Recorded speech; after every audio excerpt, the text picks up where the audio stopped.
Okay. So hello everyone. Today we are here with Dr. Lauriane Nallet Khosrofian, and we are going to discuss the topic of the imposter syndrome. So what is the imposter syndrome? It's a syndrome that is not recognized medically, but that is experienced by a lot of people. That's when you feel like all of your success, all the good opportunity in life that happened to you is just by chance, just out of coincidence, and not actually because you put hard work in or you have any talent or skills that could have helped to get this opportunity. And this is this feeling of being a fraud. So for example, you will get hired for a job, but then you constantly feel like at one moment, the people that hired you, they will turn to you and think, oh my God, this person is a fraud. That's not exact. That's not at all what we were expecting from this person when we hired this person. So this is this constant feeling of being a fraud, not being where we should be, and the feeling like we are lying to everyone about our own skills. So today, Lauriane will discuss it with me. And first, can you introduce a bit yourself to all of us? Yes, so thank you for inviting me. So I'm Dr. Lorraine Khosrofian. I got my PhD in neuroscience in 2019 from the University of Zurich.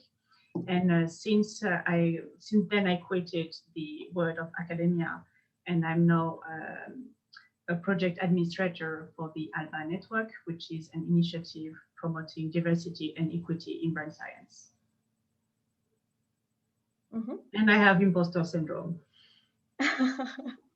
So can you first tell us, when did you realize that you had this imposter syndrome? Was it like triggered by some event? Was it when you started your PhD maybe, or was it before? How did you came to the realization that you may have the imposter syndrome? So actually, I didn't know the term of imposter syndrome before studying my PhD. But even before that, I was not really a confident child, always worrying about my success. But it's when I joined, when I started my PhD, actually my supervisor, which was a woman really, really supportive and a good mentor to me, said, well, when we were discussing, she said, well, you know what you are doing right now, it's you're experiencing the imposter syndrome. And it's actually become way worse during my PhD. And where I really felt it really hard. And and I'm still experiencing today, like right a few days ago, I had a panic attack because of that, even though I'm doing well, but it's still following me to this day. Mm-hmm. And could you tell us, like, what are the feelings that you experience, like more in detail, a bit more in detail? So maybe people can relate to it. And so often what I notice is that every time I do a small mistake, or I have a deadline on a certain project or something, I will have this feeling of anxiety of thinking, okay, I'm not going to be able to do it properly, or I just made a mistake. I'm never going to be good enough to do that, and I don't know if I will ever be successful. At least you have this at this moment a feel of self-loathing almost. That's why I'm there. I'm not supposed to be there, and really the palpitation and like a panic. For me, it's like a panic attack when it's really at the worst. Otherwise, it can be a bit more sneaky, like always in the back of the head. Like, okay, no, here, you're sure you want to do that? You're sure you want to apply for this position? You're sure you want to send this email to this huge professor? You're sure you want to write this sentence that way? You're sure it's the good way and it's formal enough or not formal enough? And it's always a little bit in the back of the head and nagging a little bit, bad situation, even though everything is well, sometimes everything is fine, but it will always be in the back of the head and constantly talking, bad thoughts in my ear. Mm-hmm. Yeah, I experienced those ones also. And also this, I don't know if you have it, but this sense of paralysis when you have something to do, because you expose yourself to maybe rejection and to maybe have this confirmation that you're not able to do it. For example, you have a report, you have a paper to write or anything, but it's very difficult to start because you feel like, okay, I have to do it. I really have to do it, and I have to do it well. And if I don't do it well, maybe I will have like some constructive criticism, but still you will feel like it's a confirmation that you're a fraud, because you cannot have this like ideas that you have to do everything perfectly to prove that you are worthy of the position you are in at the moment. And it can be in a job, it can be in an association, it can be being a mother, for example, it can be anything, any position you are in, and you feel like you are expected to perform something. And I really feel like this paralysis of, okay, I have to do it, but then maybe by doing it, everyone will realize I'm not able to. Yes, no, exactly.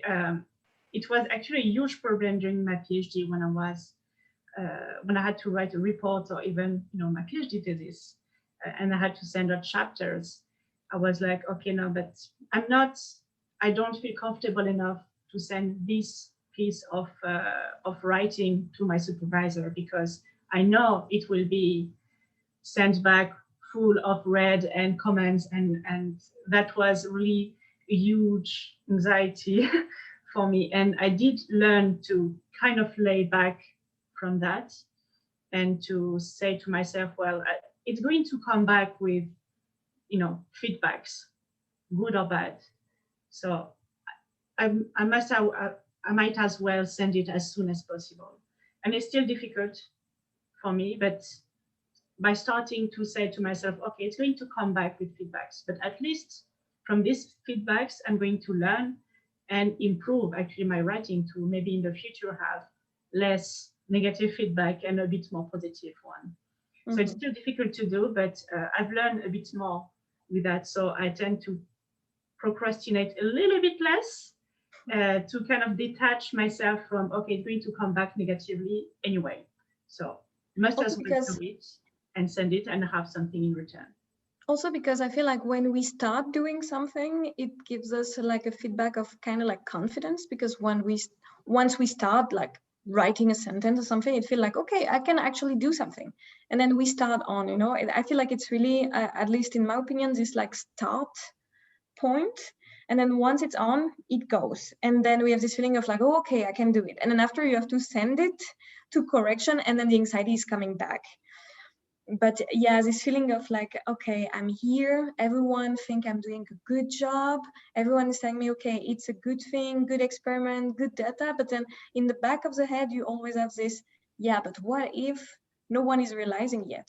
And then you send your sample somewhere, and then someone is telling you, in fact, no, but in fact it's all bad, why did you send us that, But then it's always this like feeling of, okay, I did everything by the protocol, everything as it's supposed to be, but then you don't know. Maybe something could have happened and everyone thought it was fine to just like take my sample, send it to someone else, and then telling me, yeah, Lorraine, you did a good job, now we wait for the result, but maybe the result will be bad.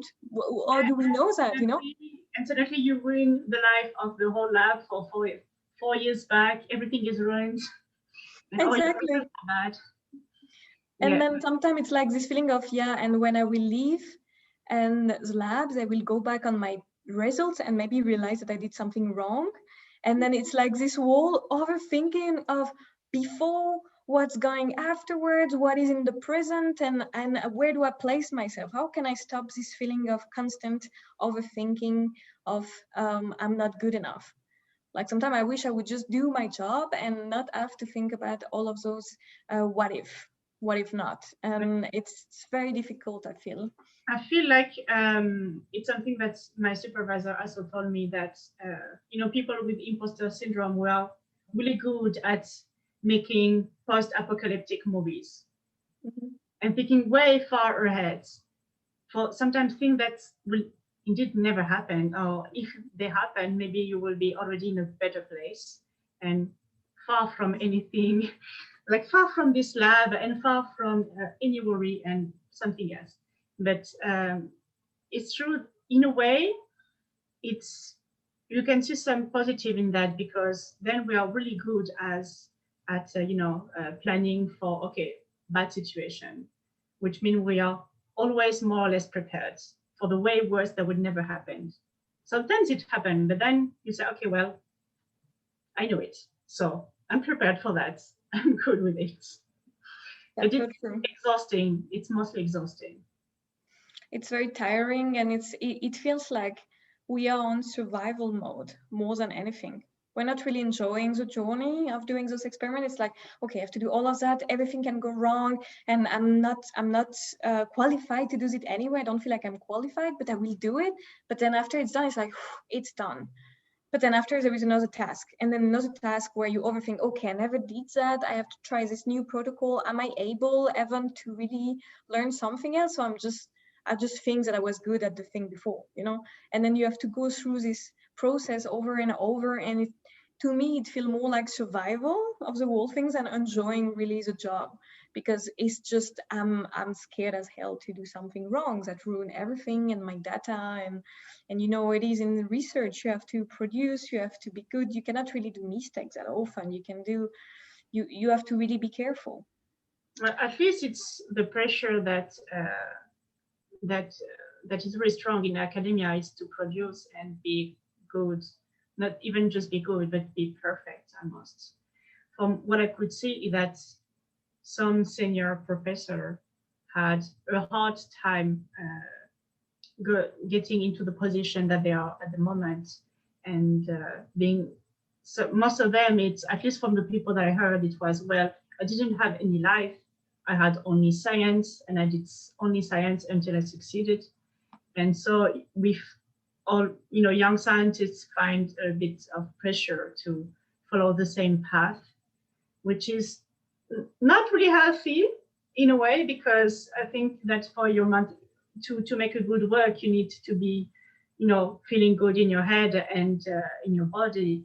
And it's good that if you can dedicate your whole life to science, good for you. But I think it's sometimes difficult for them to understand that this way of working does not fit everybody. Like, I know that for me, I needed some, time for myself to think, to also grow other skills, and actually get also excited again for science, because for quite a long time, the pressure and the anxiety was so strong that I lost all passion for science at some point.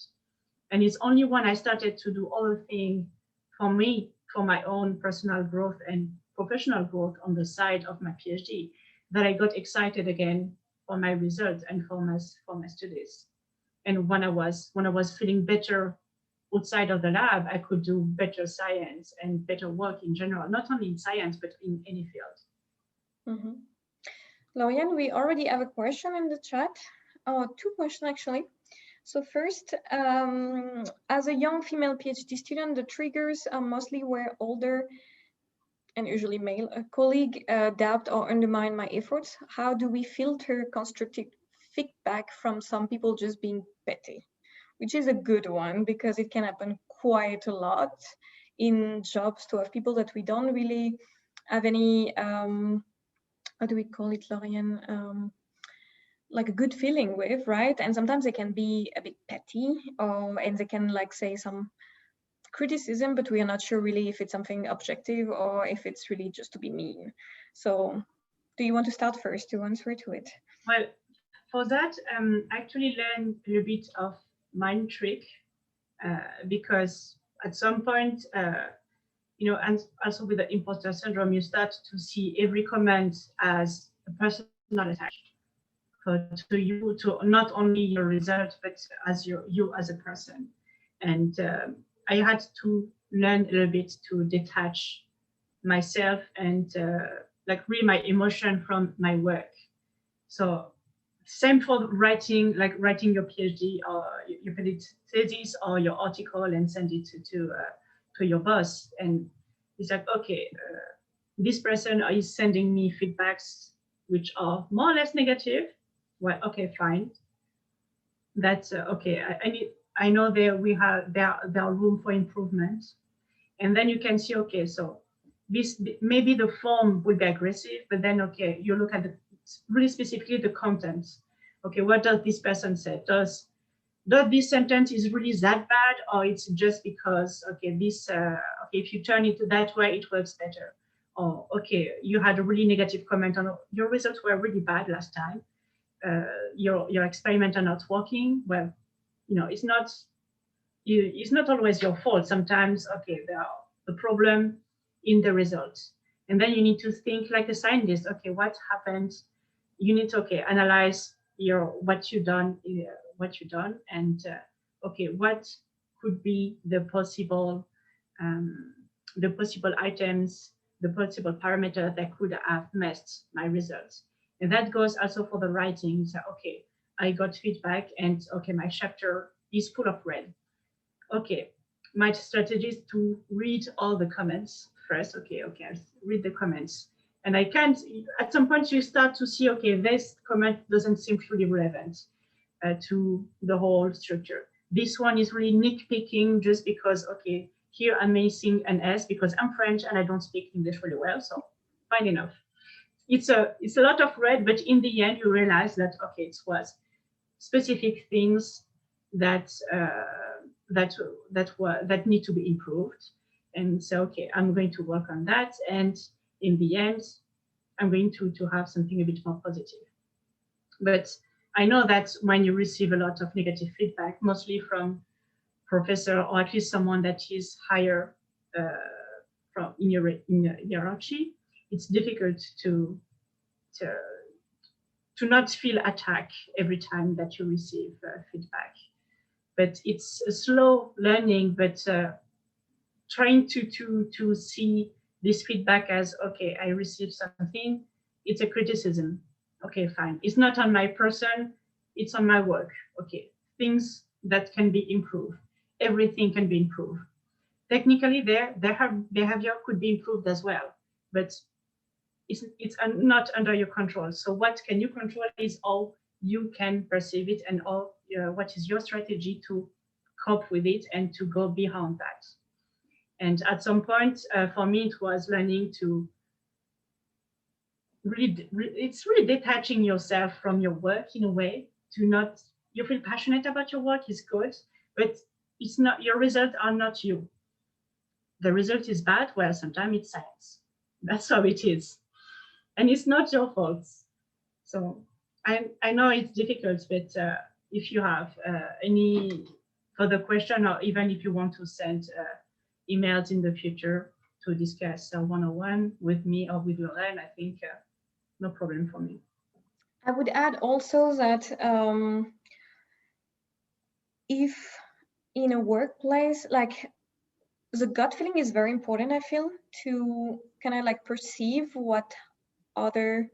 the way other are like acting towards us. Sometimes there is this gut feeling of, if you feel that something is a bit more than constructive feedback, and it can be seen a bit as some sexism or something. There is a lot of help from the University of Zurich now. There is a lot of things that I think there is like an office that you can reach for this type of thing. I'm just saying, like, if it's really something that is very recurrent, that is happening, and that's not in the frame of the job only, you can definitely also contact those people, because I think it's not okay. And it happens in a lot of groups, that sometimes some people, male, female, can be a bit difficult, and when it's male toward a female or female toward a male, it can be very tricky. So if you have any issues with that, there is numbers that you can contact also, if it's a bit beyond the frame of work also. But otherwise, I think, Lauriane, you point everything out, and I'm so agreeing on the fact that whatever happened in the job, whether someone does a mistake, breaks something, you forgot to put something in the fridge, you forgot to save data. It happened to me one that I couldn't save the data because I clicked on the wrong button, for example. You miss one animal, okay, you don't have the data. I don't know, it can be anything. If you do a mistake or something, whatever the reaction of other people are around you, it shouldn't affect you on a personal level, meaning it should affect you, because of course you want to do better. You want to learn from your mistake. You want to say, okay, I did this, but now I know that if I do it maybe a bit differently, I will never do it again. That's normal. You should have this consciousness of your work and the value of saying, okay, I want my work to be well done, but also it shouldn't be on the extreme that as people with imposter syndrome we have, of saying, oh my God, I did a mistake and I'm really bad at everything and I'm not deserving anything, because this is what happened, right? But in fact, it doesn't determine us as people. And I think what is very helpful sometimes, if you have like a partner or your family around, your friend, it's to remember those moments. For them, you are more than just your work. You are someone that maybe like to bake cake. You are someone that maybe like to take care of your children. You are also someone that is doing other type of activities. You can do theater, you can be in an association like MeWell, like Band of Science, you can do so many other things. And I feel like in those moments where you do this mistake or you have this problem at work, it's so important to just take a step back and think, okay, but there is other things that I did this week. This won't determine my whole week, my whole month, just because I did a mistake. It's normal to learn from it, but it's not normal to beat yourself up over it. Yeah. Eric, do you want to say something? Yeah. Thank you so much, by the way, for all the really wonderful comments that you've made so far. I was also wondering, how does, so I also wrote this in chat, how does a perfectionism culture in academia play into imposter syndrome? Because I feel that, at least, especially at ETH and a lot of these, say, highfalutin institutions, people join and they feel as if now I need to be impressive or perfect. How does that impression tie into also feeling as if you're inadequate? Does it? That, I think, is indeed is really quite specific to. It's not that specific to academia, but it's really quite persistent and quite heavy in this the academic world. And there is actually quite a lot of study on the imposter syndrome, and specifically in academia, which is quite, well, even the mental health of PhD student and graduate student, it's quite bad compared to other students from other fields. And I feel like when you arrive in your PhD position, or even as a postdoc, it's a huge change of pace. And suddenly you are expected to do things by yourself and to reach a certain standard and to produce a lot, which is the famous publish or perish. And I remember my boss used to tell me, well, my only feedback for you is to be more productive. So in a way, to produce more positive data. And it's a bit like the Graal. You see, you have, okay, I need positive data to publish, and anything else is feel worthless. So even if you do a lot of work, huge amount of work, and some, like I used to work in on behavior. So it was, my work was on motor rehabilitation after stroke. So I was working with rats. So it was really long experience. And so I would only know by the end of my experiment if all these months of work were useful in a way or not. But in a way, like, all results are useful because it's like, okay, it didn't work.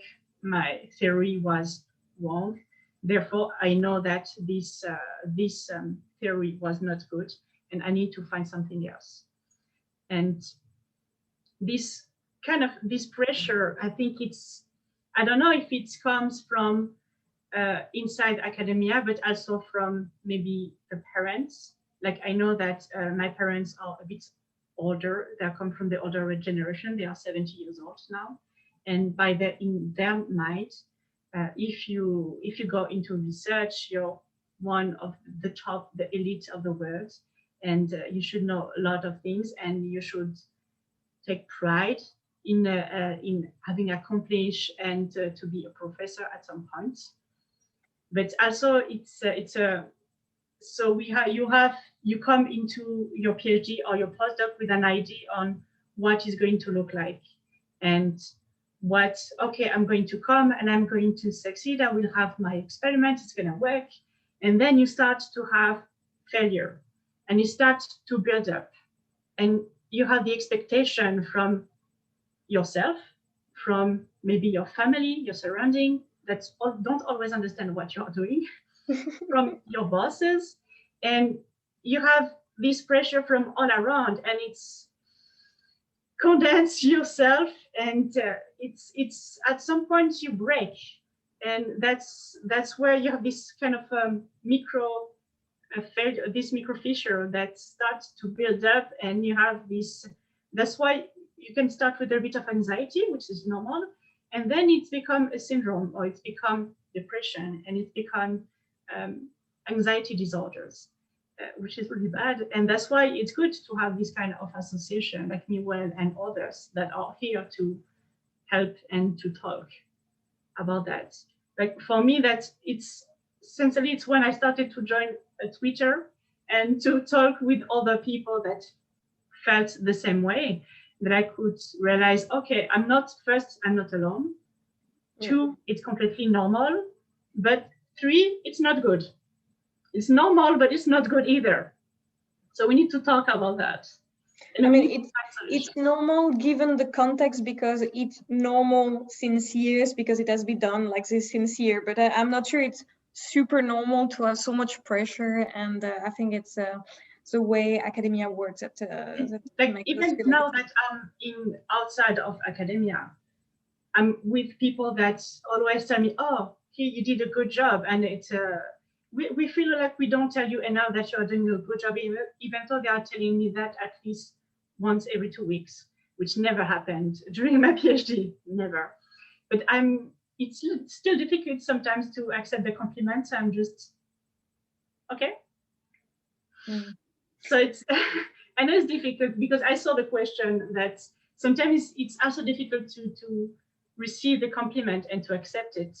So in a way, at least for me, it's easier to compliment yourself in a way.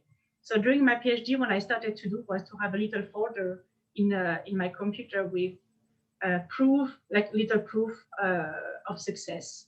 And it could be, okay, I talked in a round table.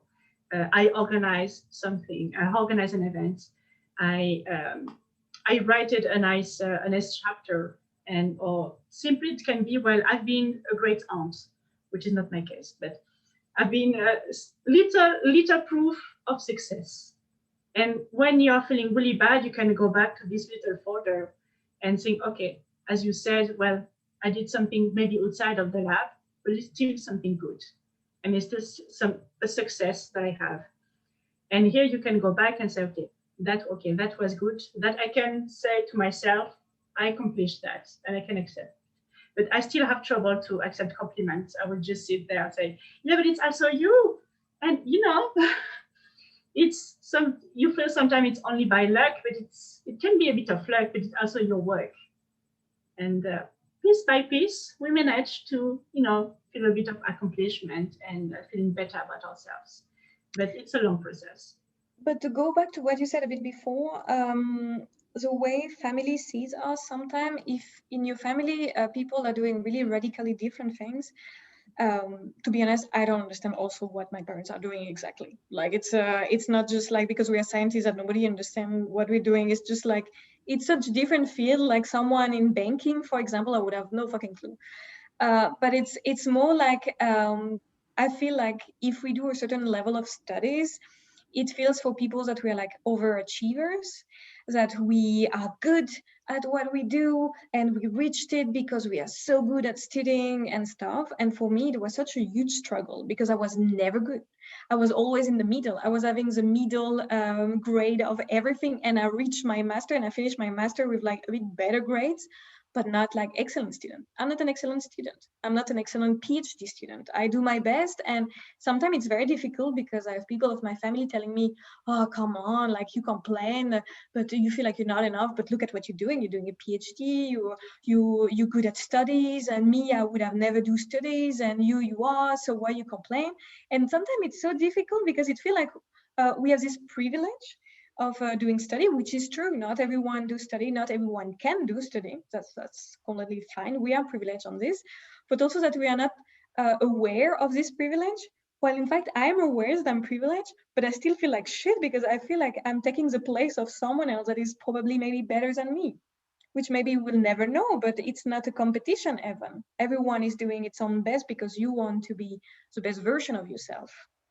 And you shouldn't compare yourself anyway because we don't do the same research. For example, Lauriane and I, you work on stroke, I work on depression, on chronic social stress. And we don't do the same thing. We cannot compare each other. I cannot compare myself to Eric also. He does something completely different. And we have still this like competition and yeah, we have to be excellent and we are excellent and everyone is seeing us as like super overachiever. And it put pressure. It put a lot of pressure because I feel like, okay, I'm not good enough, but people think I'm good enough and I should feel like happy about it. So how do I manage to cope with that? Also, it goes well with our time to respond to positive comments, because sometimes I hear my family saying, oh, you're doing so great and that's amazing and I'm so proud of you. And I'm like, okay, I'm like panicking like all the You feel time. like And you maybe, yourself, but they don't know the truth. They don't know yeah, the truth. they don't know that in fact I'm a fraud from from the beginning to the end, and that I'm like completely panicking in my room and you only see the good sides, you know? Like it's very difficult sometimes, also because you feel like you can always do more, like Yes. always do Which more. is also bad because then you feel like, okay, I feel like I'm not good enough, which means I need to do more and to work, like even during in like now I'm supposed to be, in an administrative work. I'm supposed to do my 28 hours a week, which I don't do. I work on the evenings and on the weekends because I feel like I don't do enough. And I'm always doing more and more because I put pressure on myself, and also because now, even worse, now that we can work from home, sometimes I need a bit of time out of of this computer that I start to hate at some point. And it's like, wait, yeah, but I don't feel like I did, my hours in full working mode and being as productive as I should be. But I got good feedback from my coworkers and they're happy about my work, but I'm still going to work during the weekends because I feel like I didn't do enough. But it's true, you feel like you cannot complain because you are a bit privileged. And I saw, imposter syndrome, and particularly it's quite even worse in women and in people of color or people from underrepresented groups, because they come into a lab or in a situation where they don't see people that look like them that are successful. Like most professors are old and white and male. So Yeah, a lot of mail. during A lot. my whole study, I only had one black professor. But also because it's like society have been told everyone that, there is a certain category of people being able to, and this is so fucking wrong. So wrong. Everyone has the capacity to do studies. Everyone should be able to do the studies they want and to choose their own path. And as women sometimes, and women of color even worse, it's so difficult because everyone, as Aventika said, everyone like undermine a bit what we do, because we are women. I had an old man coming to me one day. I was like reading a paper for my PhD, coming to me and asking me, oh, you are doing your homework. And I was like, sorry, I'm doing a PhD in neurosciences. Like, I'm not doing my homework. And then who are you to come tell me in a table, in a park, asking me if I'm doing my homework? Like it's this like, those things that sometimes we don't feel like we are supposed to be there because no one thinks we're really capable of it somehow. Not no one, but like some people don't think we are not capable of that. You're a woman, why would you do Yes. that? And then for men, it's the opposite. They're supposed to be the best. So it's like, oh, well, then I guess I'm supposed to apply to all the grants and getting all these grants. But, it's a lot of competition in a way. And yes, it's quite harmful. But something at some point, we talk about, okay, getting bad feedbacks. And sometimes we need to remember that, everybody is human and everybody is going to make mistakes, and people sometimes your colleagues can have a bad day and snap at you. And it's not to be really against you, but it's sometimes it's hard to say, okay, they had a bad day. It's fine. I'm not going to think about that. And you know, I can be snappy as well. But yes, you have this kind of demeaning, a bit of infantilizing behavior against women and women of color particularly. And for men, it's the pressure of doing well at their job and never fail, which is Also, a lot. because they are not expected to be so emotional. Yes. Us, we are the hysterical ones that are expected to be stressed, to be very emotional, to overthink everything because we're women, you know. And then men, they're supposed to be so neutral, like robots doing their job the best because they have no issue of hormones going crazy every month. They don't have issues of thinking about having kids. Because they're not like supposed to take care of them, you know, as much as women. So it's like this pressure on men of, well, you don't have any constraints, so you're supposed to be like so great and not have any breakdown because you're a man. And then women, it's like, well, we expect you to have like emotional breakdown. We expect you to have a kid at one point, so we don't really want to take you for the job, you know. And it's so difficult. Also, if you have an issue, you have a breakdown, you have like a disease or something, or just mental illness because it's a disease, and then you come forward to your boss, to your HR department, and then you scared because you feel like, okay, they will fire me, you know. And even if you are like such a valuable member of the company, of the lab, you scared. And this is so difficult. And Yes, I feel like this it's imposter syndrome. it's really the fear of looking weak. Like for me, so I entered the PhD with depression and PTSD from the death of my twin brother, like literally 6 months before starting my PhD. And so sometimes during my study, I was like, well, I'm not feeling well at all. And I had both, I want to tell people about that so they could maybe excuse me about my behavior and not doing well at that time. But at some point, I didn't want to use it as an excuse and to be seen as weak and not being able to, well, be stable mentally. And so you have this duality of sometimes I want to be seen as someone that has feelings and needs to be sometimes a bit taken care of because, you know, sometimes you need a bit of comfort and eating a box of chocolates to feel well and to have a mental health day. And then you have the other side saying, okay, well, if I do that, they are going to see me only as that and as weak and not being able to do my work properly and being not professional enough. It's the thing, not being professional enough. So it's, I think with our generation, it starts to like this taboo of mental health and mental illness and needed time to be a good parent. Like we need more time for father to stay with their children, and we need time to take care of ourselves.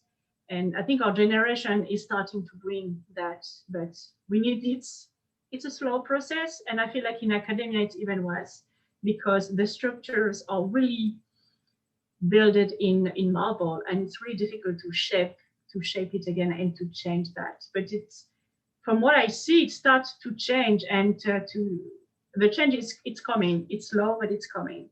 And I do hope that the future generation will have it better than us. Yeah, and there is so many super cool associations all over the world with women fighting for their rights, with a PhD balance that we add in this roundtable on anxiety, where they're like working on this, spreading awareness on mental illness in academia, and that's so great. But we got a bit sidetracked. I mean, as Eric said, it's super cool that we can talk about like such different aspects of it because it's all related also to the imposter syndrome, of course, but then maybe we can focus now on the way to cope with it. How did you manage to cope with it? What did you do? I'm still coping with that. As I said, even a few days ago, I had a panic attack on that, but it lasted less long than usual. So it's a win. It's a win, people. So what I told you is that during my study, when it was at the worst, I started to build myself a little folder of things, like successful things that I did, to go back and remember that. But also doing things outside of work, outside of the lab. That's how I started, yeah, kind of science and joining a club of public speaking, because I knew that it was difficult for me to talk in public and to be confident and eloquent. So I joined this club to learn about that, and I was feeling quite good to learn new things and to feeling a bit better about me. And one time I had a little prize because I did a good feedback on someone else's speeches, and I had a little ribbon. So I kept it and said, okay, that is something that I'm proud, and I'm going to keep it. And on days when everything is bad and I had a really bad feedback on my writing, or my, 100 experiment failed, well, I can go back and say, okay, that means, okay, that I did well. I'm proud of these specific things. And it doesn't have to be inside work, but outside. I think it's even better, because then you can build this strength and this confidence slowly but surely, and to bring that back into your work. So that would be my advice: to do things for yourself, things that you can be proud of. And it doesn't have to be at work. It can be outside, and then you can bring this confidence back and these new skills back into your work. That was at least my things. And also trying to detach myself, my emotion from my work, to say, okay, my work, it's something, it's skills, and it's something that I'm building, and it's something that I'm learning. I have negative feedbacks. Well, it's room for me for improvement. I still take the blow. I still cry a little or more. It depends on the size of the negative feedback. And then, okay, I breathe, I go back, and I try to see it in a more rational way, which is slow. It's a bit of a training of your mind to see things a bit differently. And at some point you start to realize, like, okay, so I received something that usually trigger a panic attack, and this time it was okay, which means that you improved. And it's really surely, like slowly but surely, you can change a little bit your point of view on things that used to trigger you and used to induce your really trigger your imposter syndrome.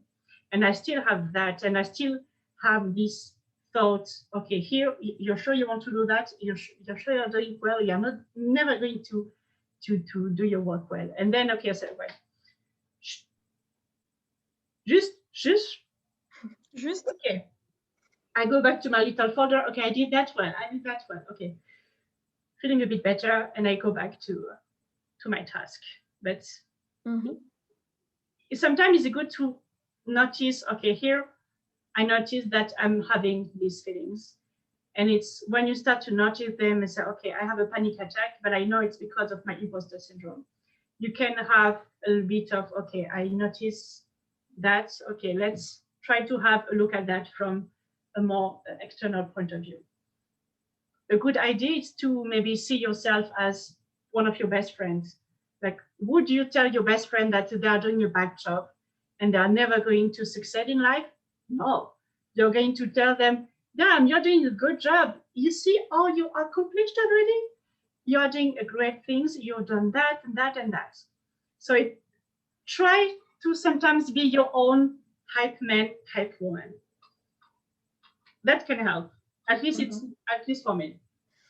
Also, I would add also that I think that if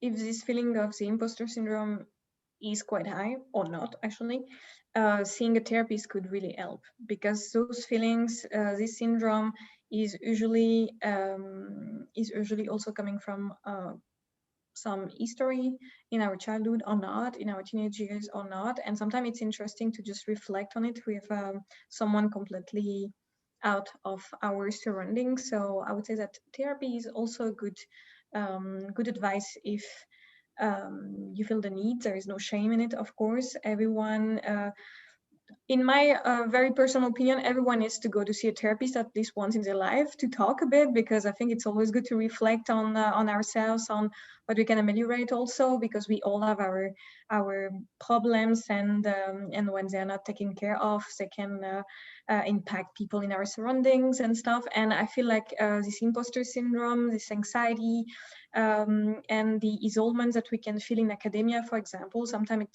it's good that it's addressed via a therapist, because it's nice to see another point of view, someone that can help you to reflect on those thoughts and why do you think like this, and why and why and how you can change those thoughts, actually, because there is a cognitivo behavioral therapy, cognitivo and behavioral, I would say it in the other sense, behavioral and cognitive therapy, which is helping to change your pattern of thoughts. So if you have a lot of negative thoughts about yourself, there is ways to modify them. So I think it's also important to address that going to a therapist could be really a good solution also to help to cope with all of those issues. And thanks, Elisa, for the message that you put. Of course, what we are saying here is our own opinion and our opinion on the world of academia. But of course, there is comparison. Of course, it's difficult because on the market, you have to compare your worth with other people, because what is the rule is to have the best publication, to publish more than the other person, and so on. But yeah, that's a reality of the life, but doesn't mean it's a good one for people At least all the time. The problem is that with imposter syndrome, we tend to undervalue ourselves as well. Like one good example is it was shown that when you have a position offered and you have like their list, we need people with these 5 qualifications. Women and people with imposter syndrome will only apply if they have all 5 of them. While someone, and mostly men, don't have are more confident, even if they have only 3 of these points, will still apply. And of course, if you apply, you have more chance to be hired, or you have more chance to get this grant. So in a way, it's because of this imposter syndrome, we undervalue ourselves a lot. And we lose opportunities that our CVs could gain from. And then you become more valuable and more, it's an added value. And that's why it's good to learn also, to learn about imposter syndrome and to say to ourselves, okay, I know that my imposter syndrome tells me to not apply for this position or to not apply to this grant. But sometimes it's just like, well, I'm going to apply and okay, what I'm going to lose? Okay, a bit of time for building this grant application, but it's not lost because you learn. It's an experience as well. And of course, in a world where you have a lot of competition, you need to learn to be more confident and lead, but also need to learn how to build your skills and to improve your CVs outside of work. Like when I talk about grant and doing work outside of the lab, I know that in lots of grants, even for research, they are looking for people that do outreach, for example. Now doing a bit of scientific outreach is good on your grant application. So if you say, well, I did an event as Pint of Science, or I wrote a little piece on my topics for this paper or this scientific, or not a scientific journal, but like for websites. It's an added value on your CV, and it's an added value on your grant application, because they are also looking for that, not only on the number of publication, but also what you did as a personal, like on the personal level, and what you did to improve your skills and your skill set in general. Also, I would want to just address one thing. Of course, this is the reality of academia, and this is a world we are living in, but doesn't mean that it's necessarily right, and at least not for all of us. And there is a lot of example in history of humans where stuff happened and didn't make things very good for people, and then things had to change. And I really think that some aspect of academia could benefit from changing a bit to reduce a bit the pressure. So as you said, Elisa, so being in academia is about passion, and not patient for the job, patient for your research, and not just running after money and publish data, because it really bring people to publish sometimes data are not so great, and just like rush through things. And yeah, it's very difficult. I really hope that all of us together that are in academia or not anymore or anything, that by sharing all of that we can maybe make future junior leader a bit more aware of all of this system, and that maybe it's not the most optimum, let's say. So yes. Just one thing before we continue a little bit longer. There is a survey form. Eric, can you explain to us? I will send it in the chat. Yeah, thank you, Lorraine. Oh, I just, oh, cool. Okay, we do. Okay. Thank you. One thing that we'd really, really love to have your help with is to let us know what you like, what events you like.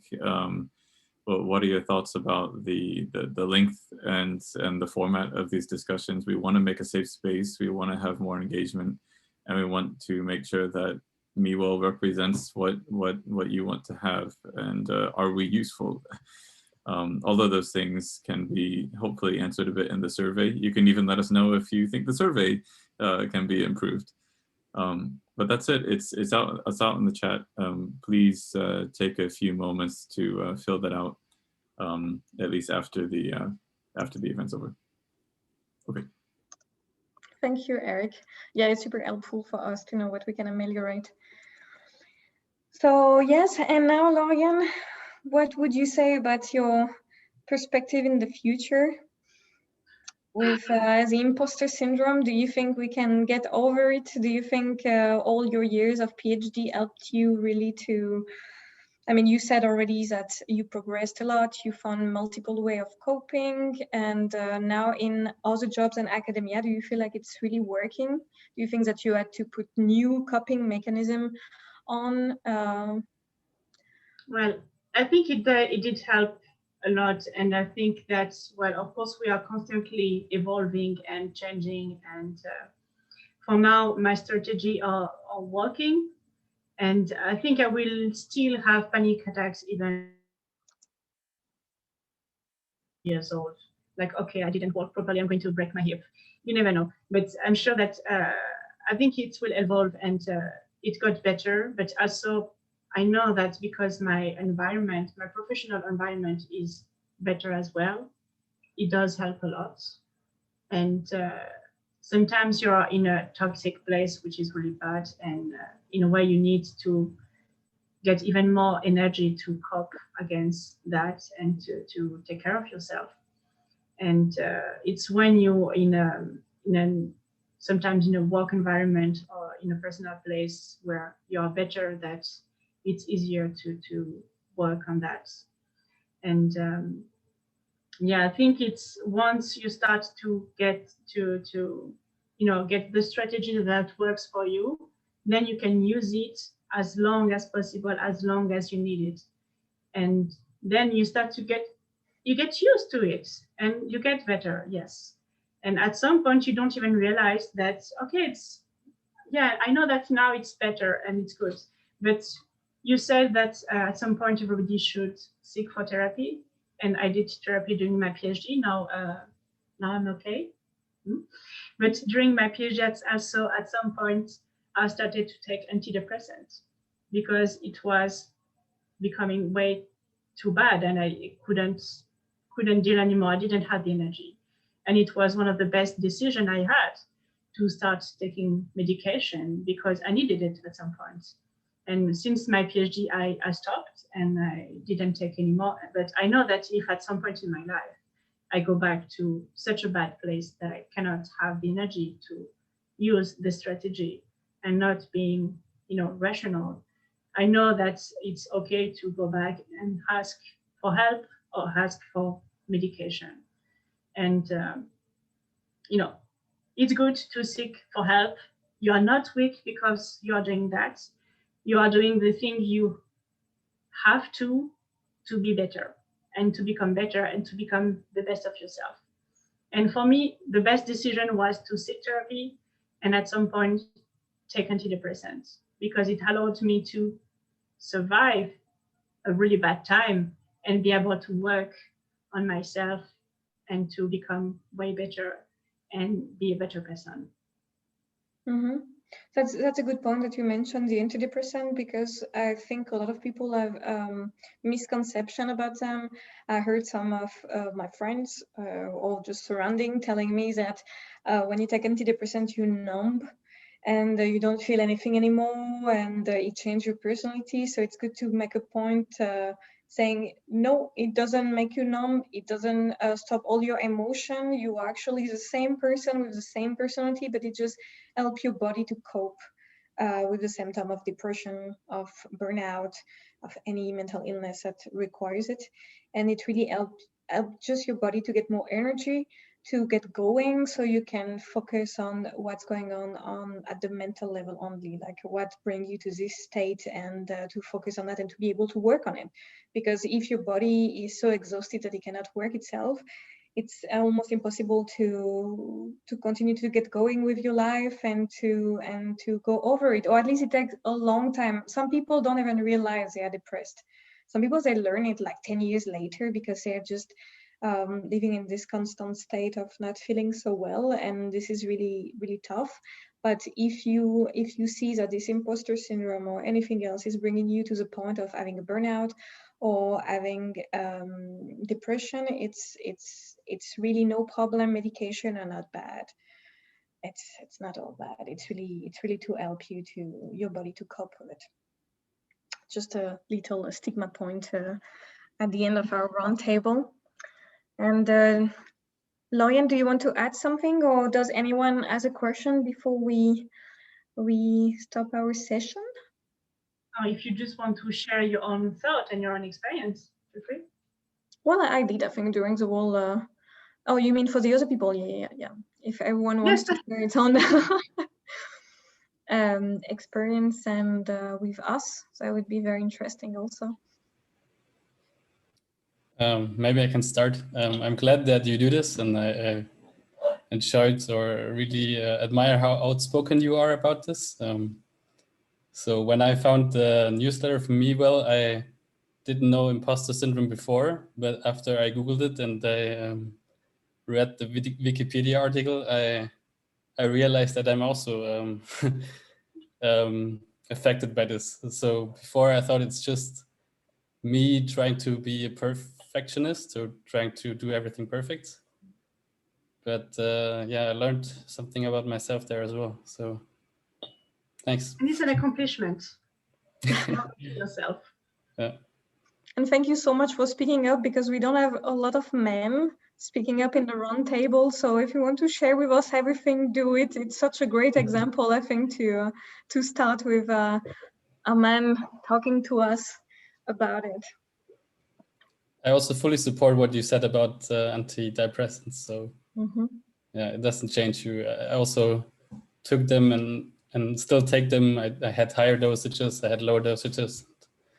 Yeah, it helps you to get along. Yes, I realized that when I was open about that, other people could feel less, it was a bit less taboo. When I was really bad during my PhD, I did, a Facebook Live just talking about, okay, so see, I'm really bad. I just lost 15 kilograms in 2 weeks because of anxiety. And now I asked to take antidepressants. And then I did another live 1 month after, saying it was the best thing that I ever did during my PhD. And a friend of mine, 1 year later, come back to me in private message saying that, because of these lives, I realized that I needed help, and I actually quit my job and started to seek help.